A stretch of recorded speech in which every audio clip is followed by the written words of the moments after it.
Great Gatsby, Chapter 3, Section 7. But as I walked down the steps, I saw that the evening was not quite over.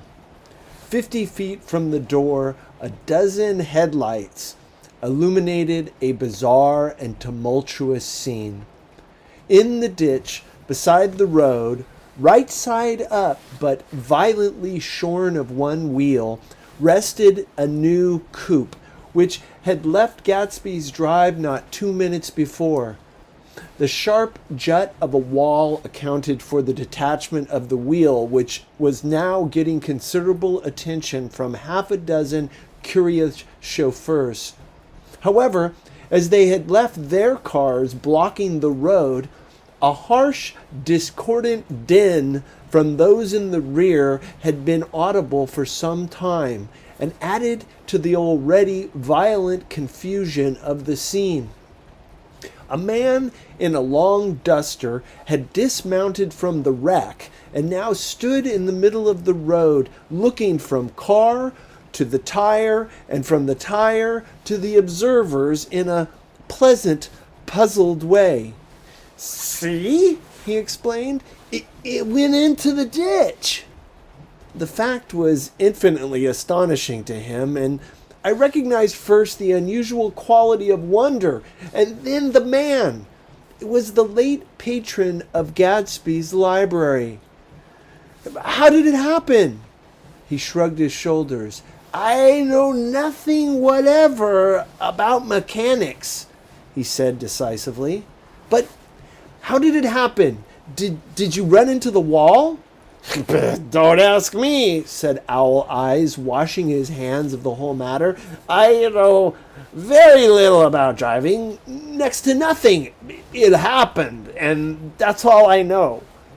"Well, if you're a poor driver, you oughtn't to try driving at night." "But I wasn't even trying," he explained indignantly. I wasn't even trying." An odd hush fell upon the bystanders. "Do you want to commit suicide?" "You're lucky it was just a wheel. A bad driver and not even trying." You don't understand," explained the criminal. "I wasn't driving. There's another man in the car."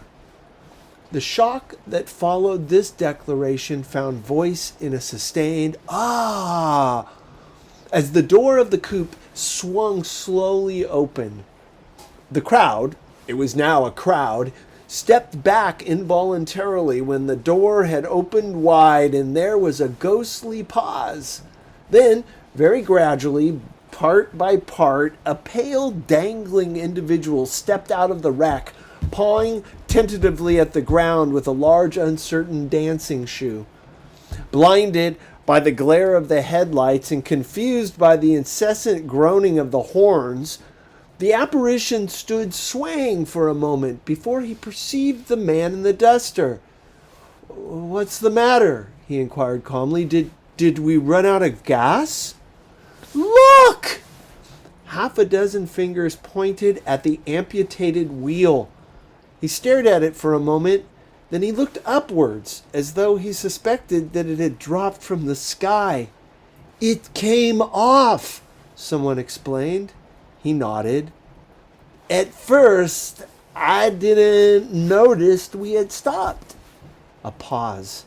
Then, taking a long breath and straightening his shoulders, he remarked in a determined voice, "I wonder if you can tell me where there's a gasoline station."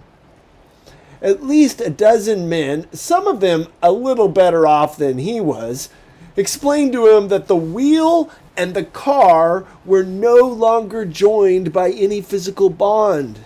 "Well, just back out," he suggested after a pause. Put her in reverse."